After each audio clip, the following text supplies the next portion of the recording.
Hello, welcome back to my channel, friends. If you are new here, thanks for stopping in. You are so welcome to stay. My name is Antoinette Chanel, and I am an author, publisher, ghostwriter, and professor. And on this channel, I usually do book reviews. I also do some interviews with the authors who have been published through my small business, Feathered Press Indie Publisher. And sometimes I also post rant videos, which I think is what this one's gonna end up being. But I have attempted to make this sort of an organized rant, if you will, so I put it into list format. These are my 5 gripes that I have with the state of womanhood in the year 2023. And I just wanna make one small caveat, stipulation, disclaimer, whatever you wanna call it. I am presenting here my points of view, my opinions. This is my commentary. I don't expect everyone to agree with me. I don't expect everyone to have the same thought processes that I do.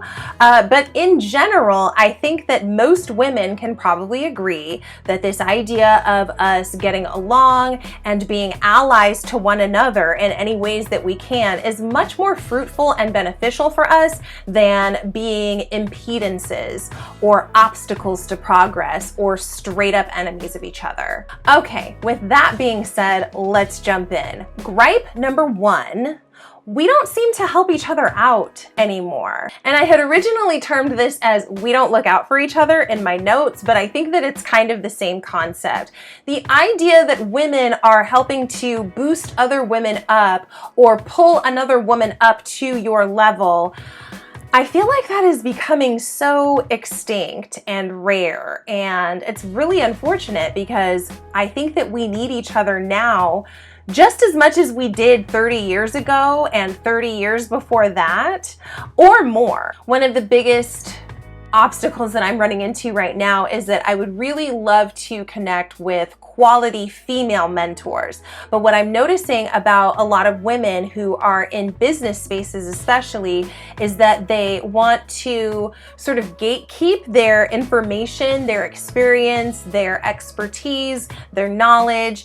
And I mean, part of that is good. You know, you should be getting paid for your services and what you provide. But at the same time, is it really going to be such a detriment to your business, your bottom line, to let another woman know about how you figured out the trick to networking with 6- and 7-figure earners? Is it really going to take away from your salon business if you help your friend who's trying to launch her massage-based business and give her some tips for setting that up?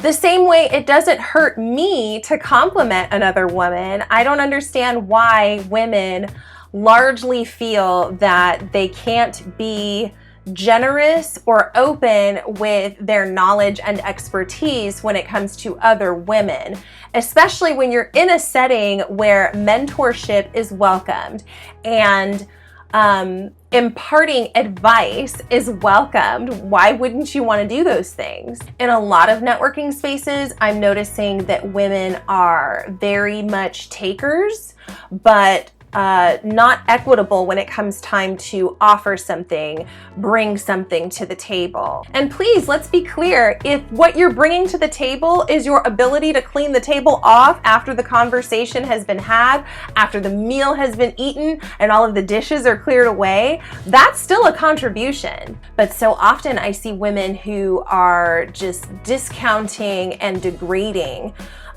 any sort of opportunity for equitable sharing or, you know, two-way exchange between themselves and others because it's somehow going to take away from them, or it's going to stifle you or take away from your brand in some way, which is just preposterous to me. I mean, obviously you don't want to let yourself become exploited by giving away your stuff for free, and that's not what I'm advocating for here. But at the same time, if you are in a group that is supposed to be geared around helping women to succeed and you are promoting men within the group, or you simply are not willing to offer up anything to fellow women business owners who are in need, I have to question, what are you here for? You're just here to generate leads and add to your email list? Okay, well, that's a whole bunch of taking and not a lot of equitable giving, and I'm just not a fan of that.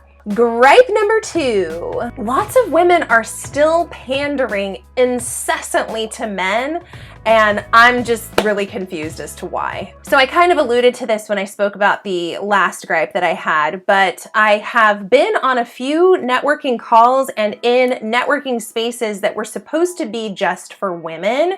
This is for women who are on the rise, Black women who are on the rise, you know, all sorts of spaces that are designed to help women to succeed and for women who have found success to turn around and impart some of that wisdom to the other women in the group. I've been on 2 calls now where spaces like those had men in them who were doing the same thing, networking and promoting their services and, you know, asking for leads, asking for referrals, and to be linked up with people who could become referral partners. The entire point of having a space that is designed to just be for women is that women need spaces like these where they can have visibility and not have patriarchy take over and limit their opportunities for sharing, for growth, for equitable connections, all of those sorts of things. And there are some people who feel that when spaces are exclusive like that, that you're just being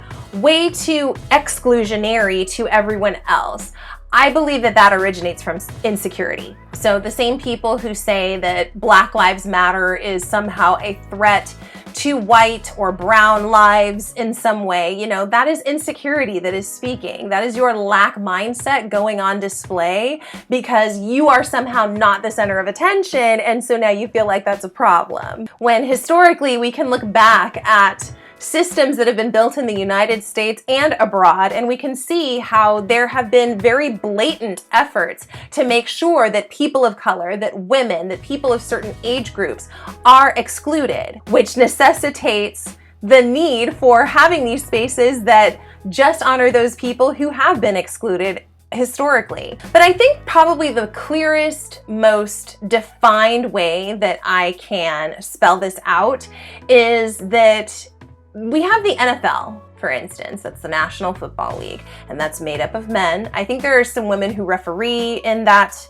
sport now, but as far as the players and the coaches, those are all men. Same thing with the NBA. The NBA is comprised of all male players. Now we do have the WNBA, which is supposed to be an equivalent to that, offering space for female players. And those women are certainly athletes just like the men who play in the NBA are. But let's not act like the WNBA is getting the same amount of advertisement dollars, eyes on those games, or even media attention. No one's really paying attention to the WNBA the same way they pay attention to the NBA. And I don't see anywhere in these exclusively male spaces where men are opening the door to say, hey, ladies, come on in here. You know, unless she's going to be a cheerleader or she's going to give some commentary from the sidelines. I don't see women playing in the NFL suited up in full uniform with a helmet on. I don't see women being invited to join the Cavaliers or the Celtics or the Lakers on court playing alongside the other players. Similarly, in history, when country clubs were established, the membership for those was exclusive to white men. There were no women who were invited into those clubs, and even now, even though they have dropped the facade of exclusive membership for only white males, typically you don't see a lot of women or people of color in those spaces. So I say all that to say, ladies, why do we keep incessantly pandering to men and trying to include them in all of our stuff when they're not including us in any of their stuff? I don't see any women out there suiting up on Sundays to play in the NFL, and if a woman wanted to, she would be ostracized. She would be clowned. You know that they would drag her by her hair across the train tracks into the gravel. So I don't really understand why we feel the need to be so inclusive and so welcoming for men in spaces that are supposed to be just for us. No, this is our shit. Gripe number 3. Ladies, I see a lot of young women especially setting themselves up for disappointment and failure and then being really upset about that disappointment and failure after the fact. Women who are compromising on their standards, women who are compromising in the ways that they are setting up what their lives will look like. the women who are a part of the whole baby birthing camp that Nick Cannon has established come to mind with this. One of the baby moms, Bree TSE, I think is her name, was on social media complaining about how difficult it is when you're the only parent who's taking care of this baby and she doesn't get as much sleep as she would like to, and it just becomes really challenging. All gripes that I can absolutely relate to as a mom. But sis, didn't you kind of know what it was gonna be when you signed up for this? I mean, didn't he already have like 9 children with like 6 other women already before you even got pregnant? Okay, let's just give her a pass because she went into it naively and did not recognize just how much of a commitment it would be taking care of that baby all by herself as a single mom. Sure. Why are you on social media complaining about it though? Are we, the public, supposed to do something for you?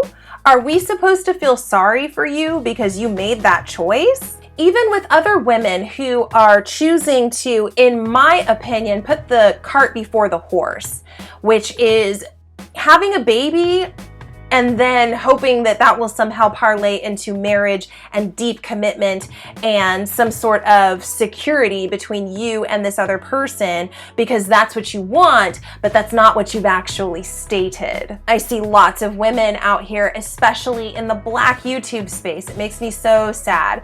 Women who thought that, okay, well, we had a baby together, and so I just thought that he would be committed to me and his child, but truthfully, he's just committed to his own well-being and having a good time. While I'm not here to crucify any of those women because that would actually go against the spirit of what this video is supposed to be about, I do have to hold those women accountable. These were your choices. You chose to do things in this order, and now you have been left vulnerable and left without, or at least left in a reality that does not satisfy you. You are not happy. That isn't anybody else's mess to clean up. That just is what it is for your life.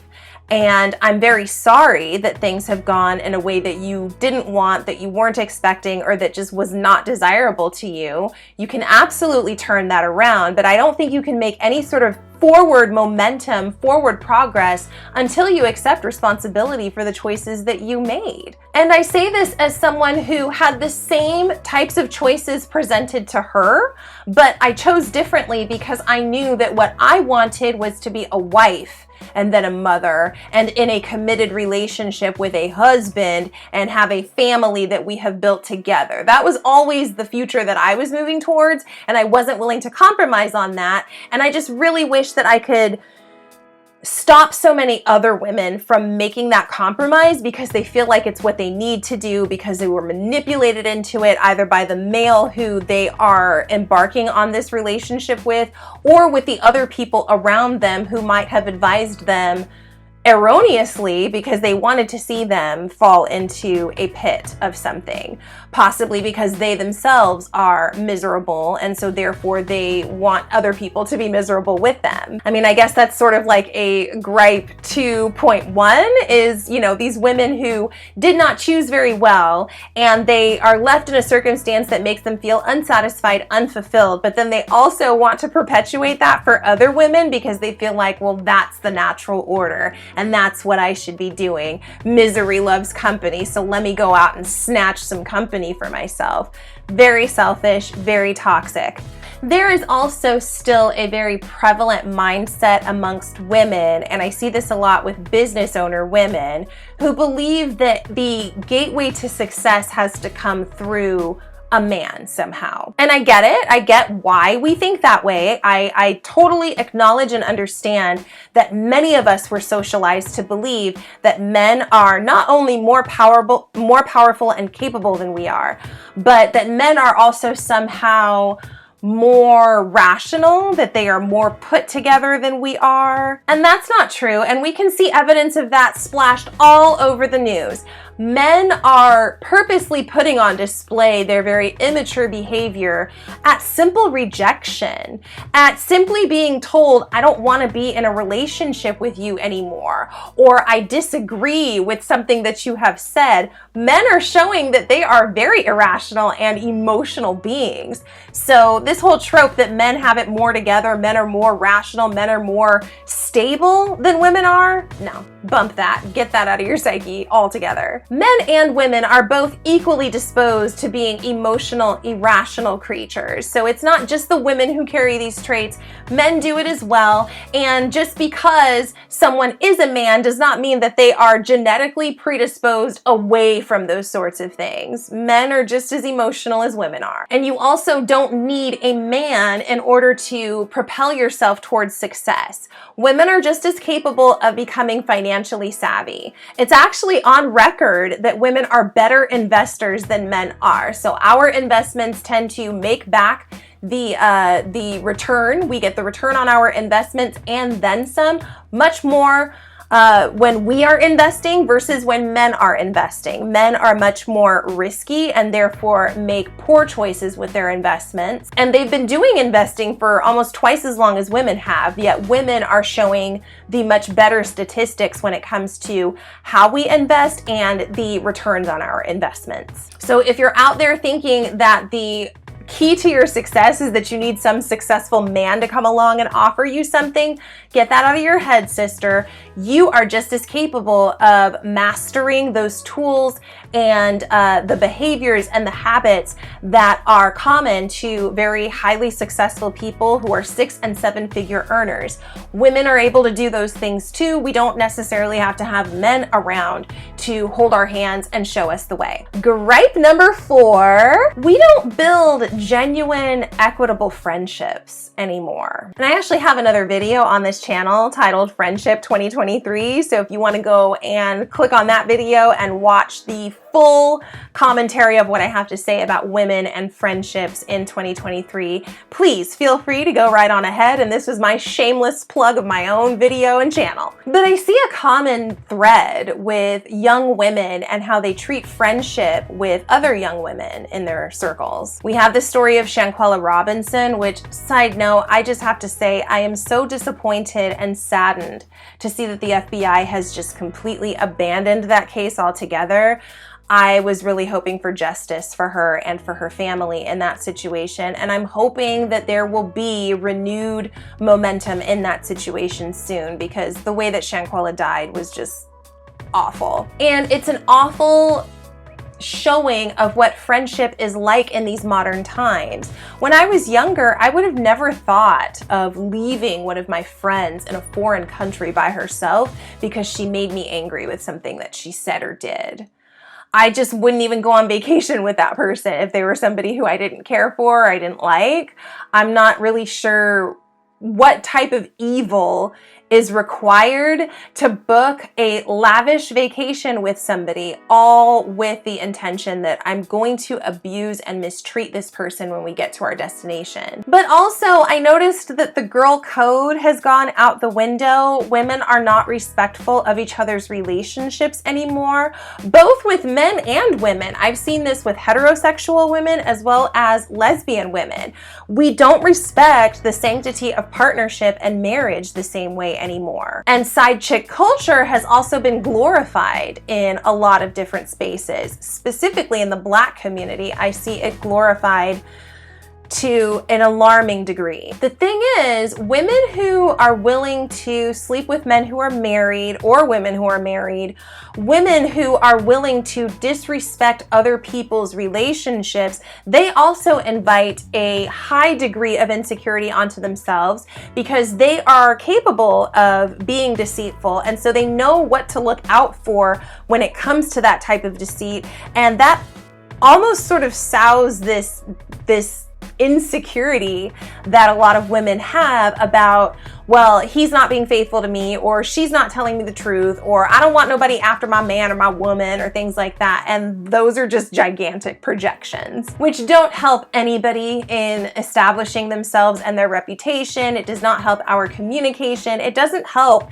when you are walking around as an insecure woman. And I really truly believe that the women who are willing to mess with established relationships and families like that that, they are inviting that onto themselves, and I'm not really sure why you would do that. The world gives us enough messages on a daily basis constantly that we are not enough because of what our hair looks like, because of what our skin looks like, because of the way we talk, because of what we studied in school, because of what we're good at or what we're not good at. The world is constantly telling us things that it wants us to feel insecure about, and wrestling with those messages, protecting your psyche and protecting your energy so that you don't fall down that insecure rabbit hole is work enough. Why on earth would you take on extra work by inviting all of that insecurity onto yourself because you don't want to respect other people's relationships, so therefore you can't have any peace when you get into a relationship because you assume that everybody else is out here acting the same way that you did? It's just an example of how things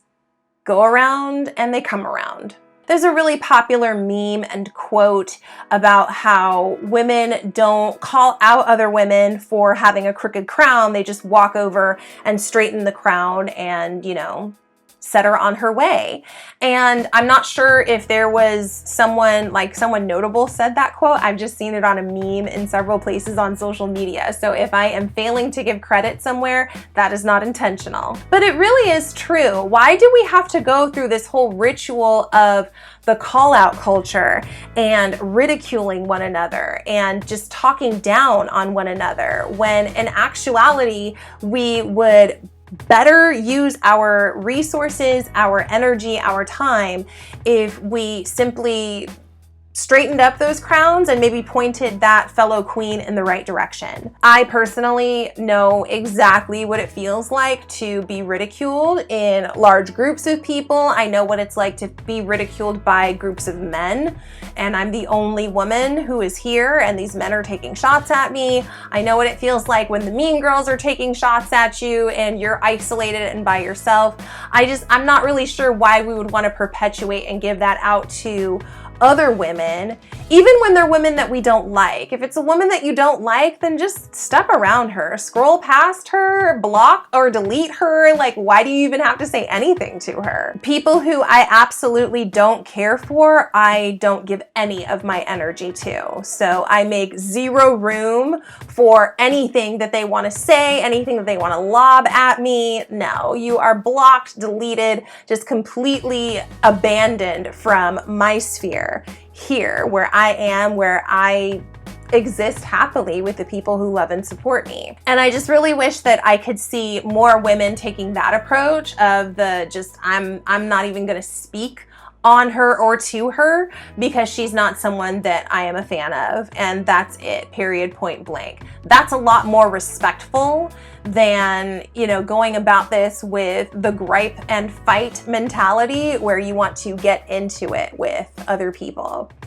And a really nice example of this can be seen in Duchess Kate versus Megan of Montecito. Megan of Montecito loves to release stories, release statements, release all kinds of paparazzi and press fanfare, all for the purpose of being passive aggressive. Meanwhile, Duchess Kate, she knows who she is. She knows she's the future Queen of England. Notice how she doesn't acknowledge any of it. She doesn't have anything to say. Even the tabloids are speculating on what her mood is, how she feels about these things, the things that she has said to William. It's all just speculation. Nobody has any proof that these are the things that Catherine is actually saying and feeling. And truth be told, if I was her, I wouldn't give a shit either. I've already got my place. I'm already secured. I married the man. I'm going to be the Queen of England someday. What do I need to impress people for? What do I need to give commentary on situations for when my whole life is made for me and I'm very happy and I'm just gonna be the gorgeous person that I am and bloom like a gorgeous flower? And if Megan wants to wilt and turn herself into a weed, that's her prerogative. Gripe number 5, we are so comfortable with disparaging each other publicly. And I actually want to point to Selena Gomez as my example for this gripe that I have, because as people are probably aware, Selena Gomez had a kidney transplant a few years ago, and the kidney that she got was from her friend Francia Raiza. And if I've mispronounced that, that was not intentional. So I mean, let's just discount the fact that even finding somebody who is a match for an organ transplant like that is very rare. It's hard to come by. It often requires a lot of patience and waiting and disappointments along the way in that journey of waiting and trying to be patient as you wait for an organ that you are compatible with to come available. And then you add in the part that not only have you found someone who is compatible with you, but that person is your friend. I could see that being both awesome and also kind of scary at the same time, because in the one sense it's great because, you know, she's in close proximity to me, so and I don't think she has anybody else in her life who needs a kidney, so if she's willing to donate to me, then that would help solve my problem. But at the same time, I could see it being a little awkward to go to your friend and say, hey, wanna go get tested for this to see if we're a match so that I can get a donated kidney from you? I can see that being totally awkward, but however it went for Selena and Francia, they ended up going through with the procedure. Francia donated her kidney to Selena, and we all saw that beautiful heartwarming picture of them in the hospital holding hands. And I have to say, Selena Gomez is a little younger than my generation, so I didn't grow up listening to her. I didn't grow up really checking for her that much. She wasn't super popular when I was a kid and a teen, but obviously I know of her, and I started to become a little bit of a fan at that point, because I thought whatever it is that you're doing that gave your friend the confidence to say, yes, I will absolutely give this organ to you. I will go through with this invasive procedure that I don't have to do, but I'm willing to do it because I love you that much. I figure if someone's willing to say that about you, then that must mean that you are putting in some pretty valuable stuff to that friendship. And I'm really glad that you were able to find the donor that you needed. But since then, Selena has been on record stating, you know, I only have one friend in the industry, and that's Taylor Swift, even though I believe Francia, I think that she is more popular in the Latin music circuit. So that's why I'm not as familiar with her music, and we don't hear about her on a lot of these American mainstream platforms. But even then, when she got the opportunity to clean up that comment and say, like, no, Taylor's not my only friend, I was just saying that, you know, in this world of pop and Disney or whatever the case may be, that's who my friend is. Selena didn't do that. Selena doubled down on the snark and was like, sorry, I didn't name every single person I know, which I don't know. Maybe she was having a bad day that day. I'm not sure, but that sort of snark and nastiness on the internet seems off limits to a person who has donated their kidney to you. Someone who went through with a very invasive surgery and the recovery from that, whatever that looks like. Someone who did that for you, and you're gonna make mean-spirited comments in response to them feeling rightfully slighted by a comment that you made. I'm not saying that Selena and Francia have to stay friends forever, or that Selena is forever indebted to Francia, because I don't believe in that. I had a very good friend who, when I started my motherhood journey right after my daughter was born and I was going through postpartum depression, this person identified to me that, hey, you have a problem and you need to go and get help. So I'm gonna come over and take care of your baby so that you can go to the doctor and get the help that you need. I will always be so grateful to this person for doing that. But about a year after all of that happened, this person turned very toxic very quickly with me, and I've had to cut that person out of my life entirely. At one point, I felt like I was indebted to this person for a long time because she had gone out of her way to help me when I was in a dark place. But truth be told, I was very grateful and thankful in that moment, and I also was able to be there for this person in times when she needed. So it's not like I just sat there happily accepting all of this free help and not giving anything to the relationship, to the friendship, to this person. And that was how my therapist taught me to break up with this idea that I needed to hold on to this friendship with this person forever and ever, despite the fact that they were treating me in very toxic, hurtful ways. And so I made the distance.